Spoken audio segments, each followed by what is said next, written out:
You turn 19, and instead of a cake, you get a trash bag full of your clothes thrown onto the freezing pavement. That was Caleb Dawson's reality. With exactly $50 to his name, he bought a rotting, condemned textile mill. He just wanted shelter. He found an emperor.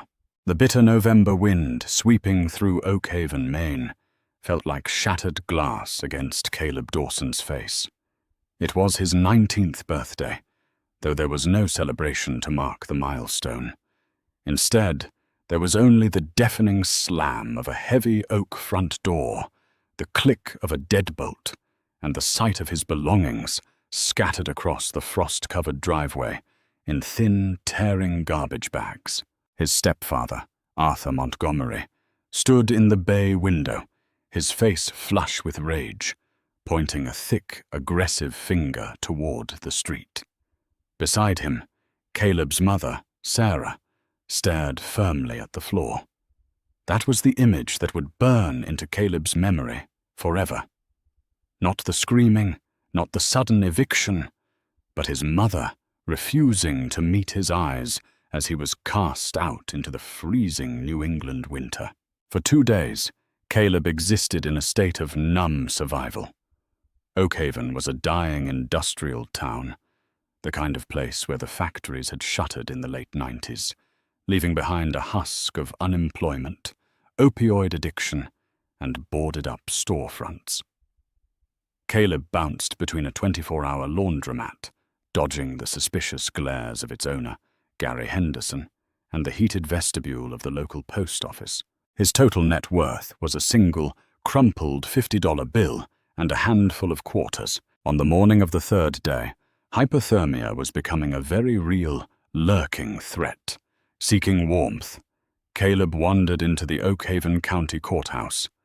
The radiators hissed with glorious, dry heat.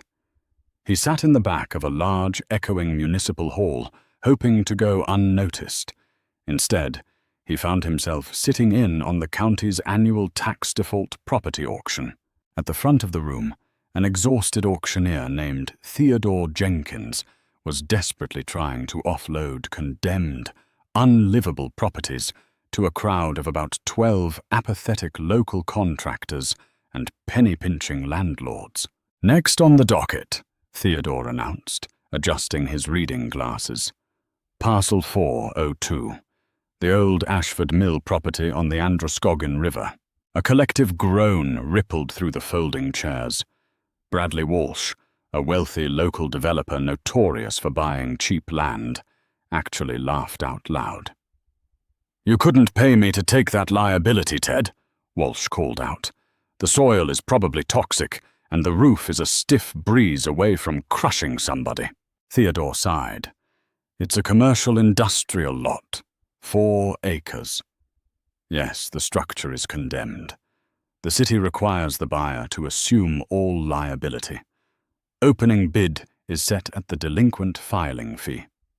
$50. Silence hung in the room. The Ashford Mill had been abandoned since the 1970s. Originally built in 1898 by Josiah Ashford, a reclusive textile baron who famously went bankrupt and vanished in 1924, the mill was an eyesore. It was a looming, Gothic nightmare of red brick, shattered glass, and a collapsing smokestack. The city was desperate to get it off their public liability ledger. "Do I have $50? Theodore asked, his voice echoing in the dead quiet. Going once, going twice. Caleb's mind raced. $50 was his food budget for the next 2 weeks. It was his emergency fund. It was everything he had. But if he bought it, he would own it. It had walls. It had a roof, or at least parts of one. It was private property, where neither Arthur Montgomery nor the local police could tell him to leave. Caleb's hand shot into the air. Theodore Jenkins stopped, blinking in surprise at the scruffy teenager in the back row. "I have a bid of $50 from the young man in the back. Do I hear 60? The room turned to look at Caleb. Bradley Walsh sneered, shaking his head. No one countered. "Sold," Theodore struck his gavel. "For $50. Son, I hope you know what you just bought." 30 minutes later, Caleb handed over his crumpled Ulysses S. Grant. In return, the county clerk handed him a thick, dusty manila folder containing the deed, a stack of unpaid tax notices, which the city graciously forgave just to get rid of the property, and a rusty iron skeleton key that looked like a movie prop. At 19 years old, homeless, hungry, and terrified, Caleb Dawson was the sole owner of a 40,000-square-foot industrial wasteland. The reality of his purchase set in the moment Caleb stood before the towering iron gates of his new domain. The old Ashford Mill was terrifying. It loomed against the grey autumn sky like a fortress of decay. Ivy choked the brickwork, and the massive arched windows were entirely devoid of glass, resembling dark, hollow eyes staring down at the turbulent Androscoggin River below. Caleb pushed the heavy gates open. The rusted hinges screamed in protest. His first priority was shelter. The main weaving floor was a cavernous disaster of rotting timber, rusted machinery parts left behind by scavengers, and deep puddles of stagnant rainwater.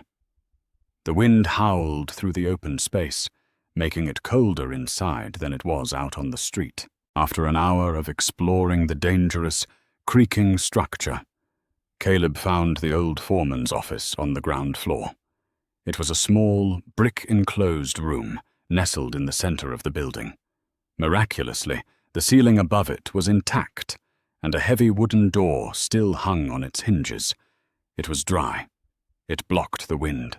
It was home. Over the next 3 weeks, Caleb entered a rhythm of pure, primal survival. He scavenged thrown-out food from the back of the local grocery store.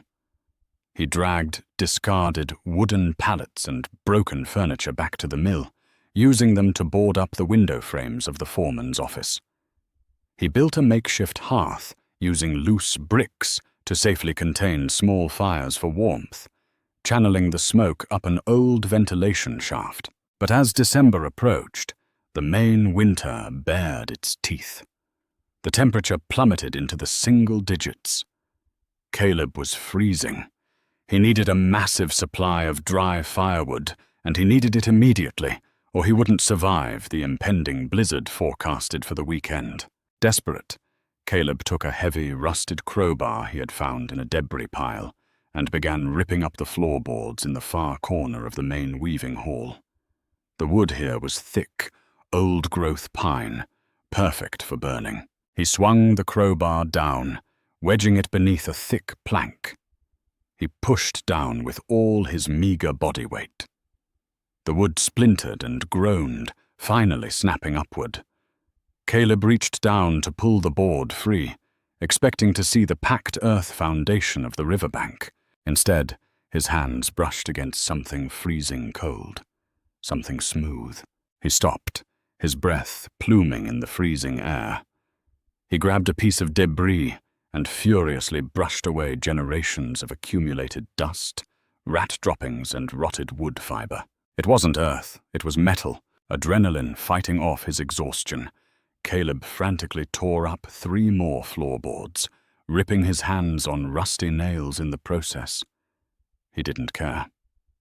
As the aperture in the floor widened, the object revealed itself. It was a heavy, industrial steel trapdoor, entirely flush with the concrete sub-foundation. Caleb sat back on his heels, his heart hammering against his ribs. This made no sense.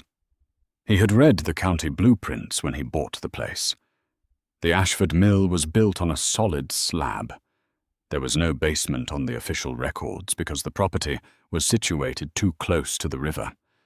Any subterranean level would theoretically flood instantly. Yet here it was. The trapdoor was secured by a heavy, archaic brass padlock. The metal was green with oxidation. Caleb raised his crowbar and brought it down on the padlock. Clang! The metal shuddered, but the lock held. He struck it again and again. the ringing of steel on brass echoing deafeningly through the empty mill. On the 7th strike, the brittle, century-old internal mechanism shattered. "Oh, it's all eternal." Caleb tossed the broken lock aside. He grabbed the heavy iron ring of the trap door.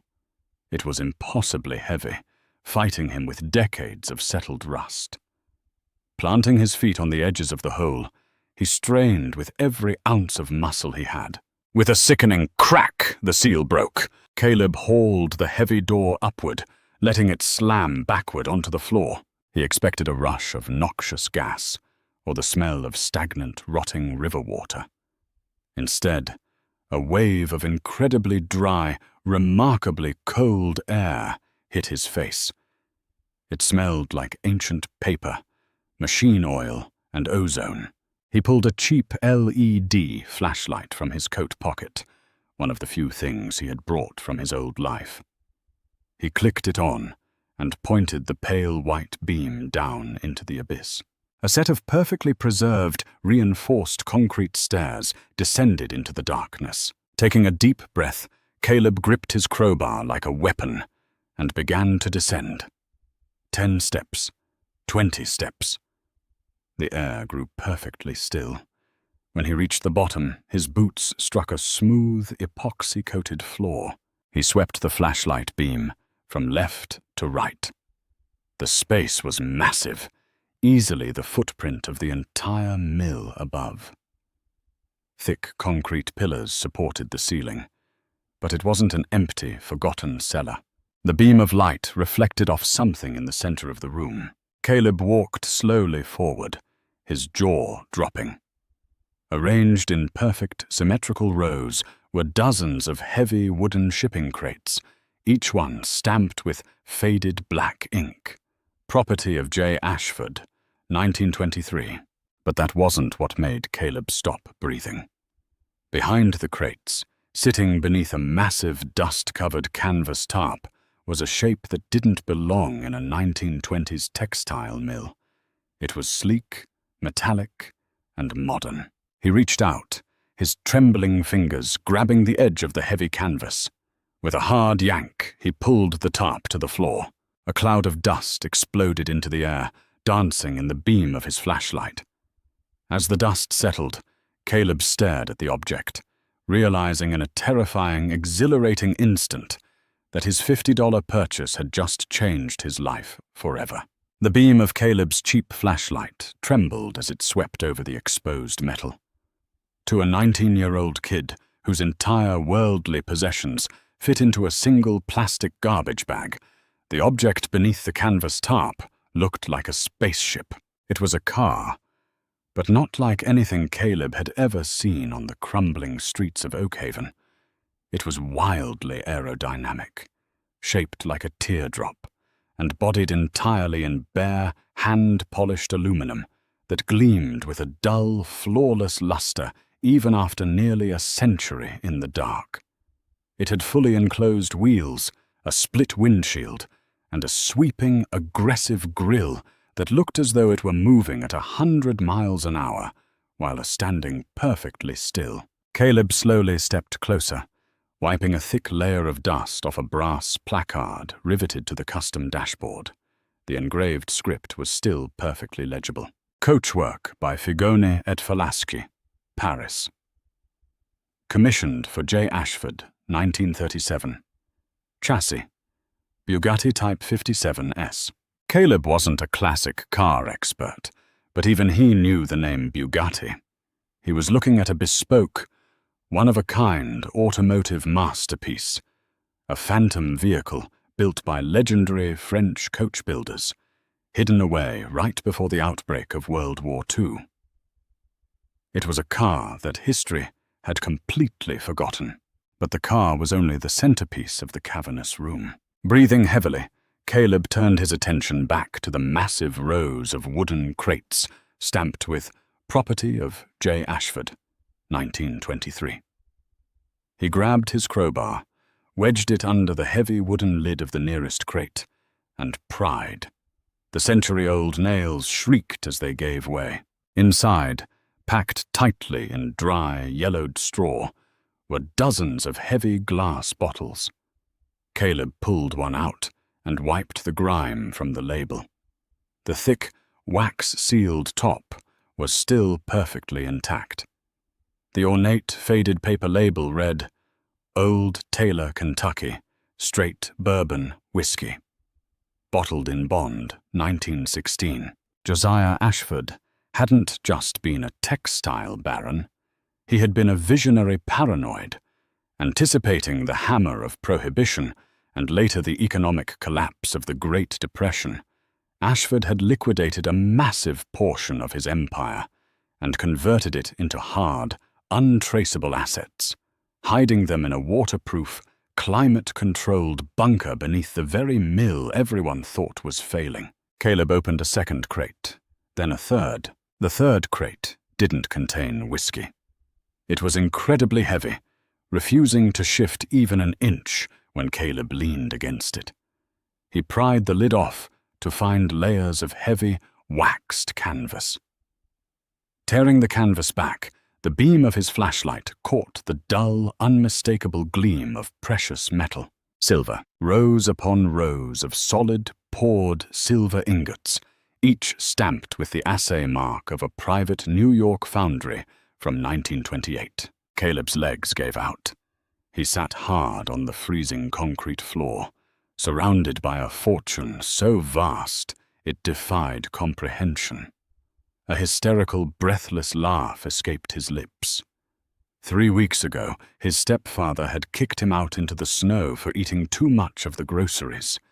3 days ago, he had debated spending his last $50 on a warm meal instead of a condemned building. Now he was sitting on a dragon's hoard, but as the initial euphoria faded, a dark, icy paranoia took its place. Caleb was 19. He had no bank account, no phone, no family backing, and no physical security. The mill's front gates were secured by a cheap padlock he had bought at the hardware store. The windows were boarded up with rotting pallets. If anyone in Oakhaven, especially a ruthless developer like Bradley Walsh, found out what was down here, they wouldn't just steal it. They would likely kill a homeless kid to cover their tracks, and the local police wouldn't look twice. He needed to act, but he needed to do it invisibly. Caleb spent the next 4 hours meticulously covering the car back up with the canvas tarp. He nailed the crates shut, sweeping away his footprints. He climbed back up the concrete stairs, pulled the heavy steel trapdoor shut, and spent the rest of the night hauling hundreds of pounds of debris, broken machinery, and rotting timber over the trapdoor, completely burying it once again. When the sun rose, casting a grey, bruised light over the Androscoggin River, Caleb slipped out of the mill. Deep in his heavy winter coat, he carried 2 items, a single bottle of the 1916 Old Taylor bourbon, and 1 solid silver ingot wrapped in an old newspaper. He didn't go to the police. He didn't go to a bank. He walked 3 miles to the dilapidated edge of town, to a faded strip mall that housed a bail bondsman, a check-cashing front, and a law office with peeling gold-leaf lettering on the window. Oliver Stanton, attorney at law. Oliver Stanton was a man who looked like he had been tired since the 1980s. He was sitting behind a desk buried in foreclosure files, drinking black coffee out of a styrofoam cup, when the scruffy teenager walked in. "I don't do pro bono criminal defense, kid," Oliver said without looking up. "Public defender's office is next to the courthouse." Caleb didn't say a word. He walked up to the desk, unwrapped the newspaper, and set the 3-pound silver ingot down with a heavy, resonant thud. Next to it, he placed the wax-sealed bottle of century-old bourbon. Oliver stopped typing. He looked at the silver. He looked at the bottle. Then he slowly looked up at Caleb. "I bought the old Ashford mill at the county tax auction 3 days ago," Caleb said, his voice trembling but resolute. "I own the deed outright. The county signed away all mineral, structural, and subterranean rights to me. I need you to prove it, and I need you to protect it." Oliver picked up the silver ingot. He ran his thumb over the 1928 assay stamp. His tired eyes widened. "Son, where exactly did you find this?" "In a place that officially doesn't exist," Caleb replied. "And there are about 400 more of these, right next to a car, that I think is worth more than this entire town.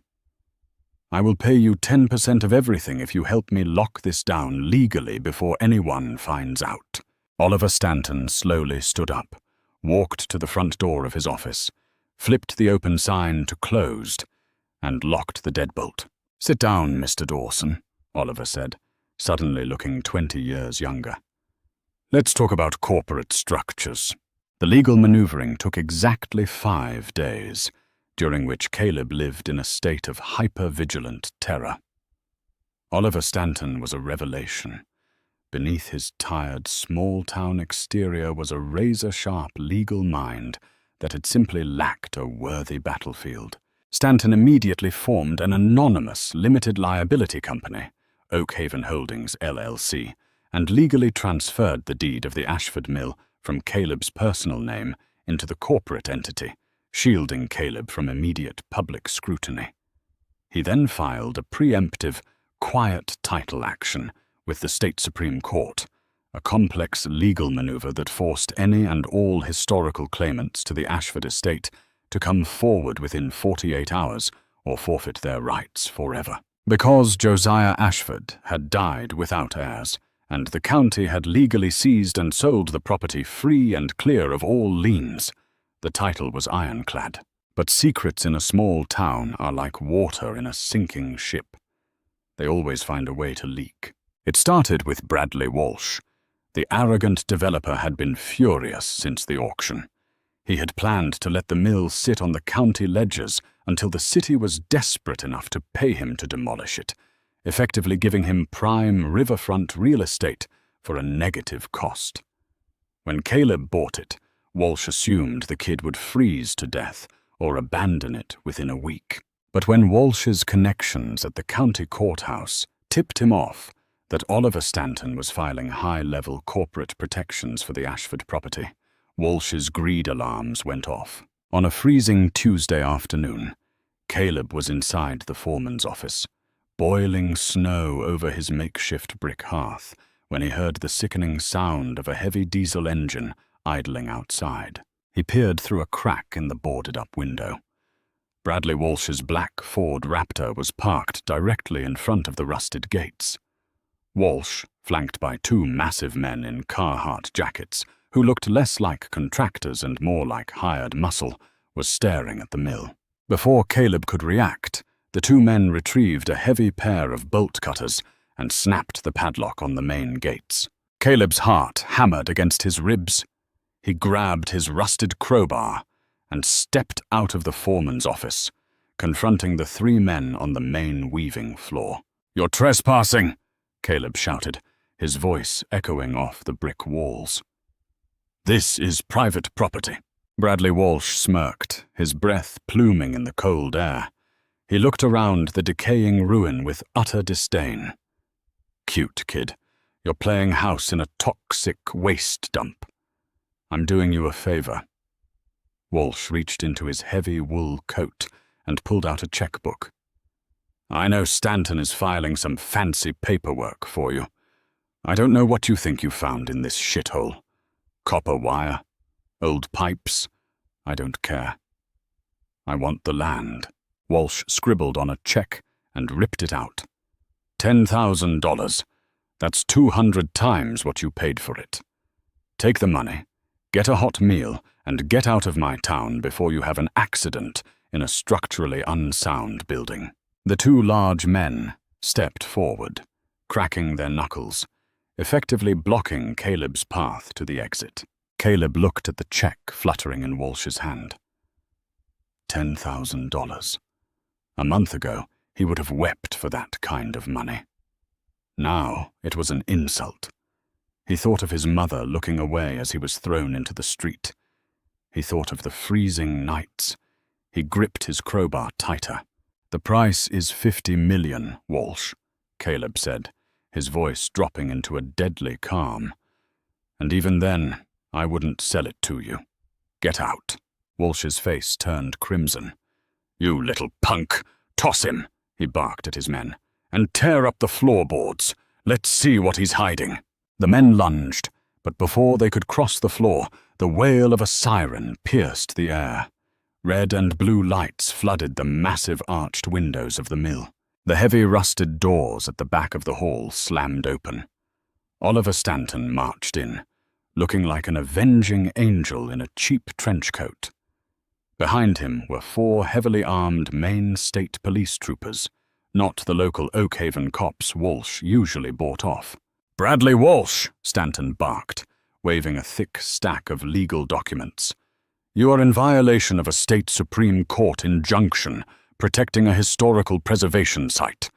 Furthermore, you are trespassing on private property owned by Oakhaven Holdings. Troopers, remove them." Walsh's jaw dropped as the state troopers immediately flanked him, hands resting on their holsters. "Stanton, what the hell is this? A historical site. It's a rotting rat trap." "It's a federal treasure, you ignorant thug," Stanton sneered. "And if you ever set foot within 500 yards of my client or this property again, I will have you arrested for criminal extortion. Now walk." Humiliated and furious, Walsh was escorted off the premises by the troopers.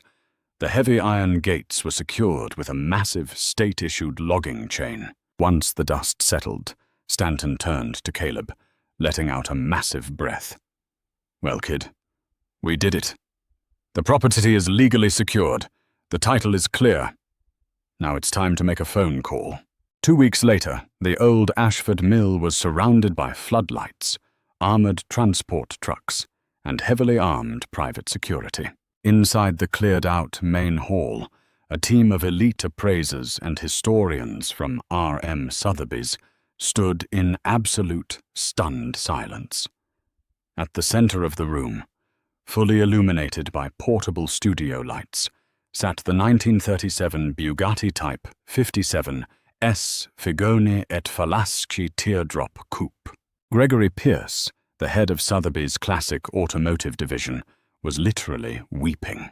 It's a ghost," Pierce whispered, running a white-gloved hand over the flawless aluminum fender. "The missing chassis. We thought it was destroyed in a fire in Paris in 1939. The coachwork is completely bespoke. It's entirely original, unrestored. Perfect." He turned to Caleb, who was standing quietly next to Oliver Stanton. Caleb was finally warm, wearing a heavy, tailored wool coat Stanton had bought him. "Mr. Dawson," Pierce said, his voice trembling, "this vehicle, alone, will command upwards of $30 to $40 million at auction. It is the barn find of the century." "And the crates?" Stanton asked, sipping his coffee. Pierce shook his head in disbelief. "The silver is worth roughly $6 million in pure melt value, though as historical Prohibition-era ingots, we can fetch a premium. But the bourbon, over 400 bottles of pristine, bonded 1916 Old Taylor. The whiskey collectors in Tokyo and London will tear each other apart for this. You're looking at another $8 to $10 million. Caleb closed his eyes. The numbers didn't even sound real. They sounded like a different language. The ensuing months were a whirlwind that completely redefined Caleb's existence. The auction, held exclusively in Monterey, California, shattered global records. The Bugatti alone hammered down at an astonishing $42.5 million to an anonymous Swiss collector. The bourbon and silver brought Caleb's total liquid wealth to just over $60 million after taxes and auction fees. True to his word, Caleb paid Oliver Stanton a 10% cut, instantly turning the tired small-town lawyer into a multimillionaire, though Stanton still refused to upgrade his office coffee machine. Caleb didn't buy a mega yacht or move to a private island. He stayed in Oakhaven. With his newfound empire, Caleb bought out the rest of the defunct industrial properties along the Androscoggin River. He effectively forced Bradley Walsh out of business by outbidding him on every single county project, buying up Walsh's unpaid debts and leveraging them until the arrogant developer had to declare bankruptcy and leave the state in disgrace. Caleb poured millions into the old Ashford mill, but he didn't tear it down. He hired top-tier architects to reinforce the brickwork and install massive floor-to-ceiling glass windows. He transformed the upper floors into a state-of-the-art community center, a free trade school for the town's unemployed youth, and affordable housing. The basement, the secret vault that had changed his life, was converted into a private museum, preserving the history of Josiah Ashford and the town that had almost died. On Caleb's 20th birthday, exactly 1 year after he had been thrown onto the freezing pavement, he sat behind a massive oak desk in his luxurious penthouse office built into the top floor of the restored mill. His phone buzzed. It was a text from an unknown number, though he knew exactly who it was from. "Caleb, it's Mum. We saw you in the news. We are so proud of you. Arthur lost his job, and we are struggling with the mortgage. We would love to see you and patch things up. We are family." Caleb stared at the screen for a long time. The memory of the freezing wind, the slamming door, and her averted eyes flashed in his mind. He didn't feel anger anymore. He just felt a profound, impenetrable distance. He didn't reply to the text. Instead, he took out a crisp, white envelope. He reached into his wallet, pulled out a single, crumpled $50 bill, the exact amount that had saved his life, placed it inside the envelope, and mailed it to Arthur Montgomery with no return address. He had bought his life back for $50. It was time for them to figure out how to do the same. Caleb went from freezing on the streets to building a $60 million empire, proving that sometimes the greatest treasures are hidden in the places everyone else has abandoned. His incredible journey from a homeless teenager to a town's savior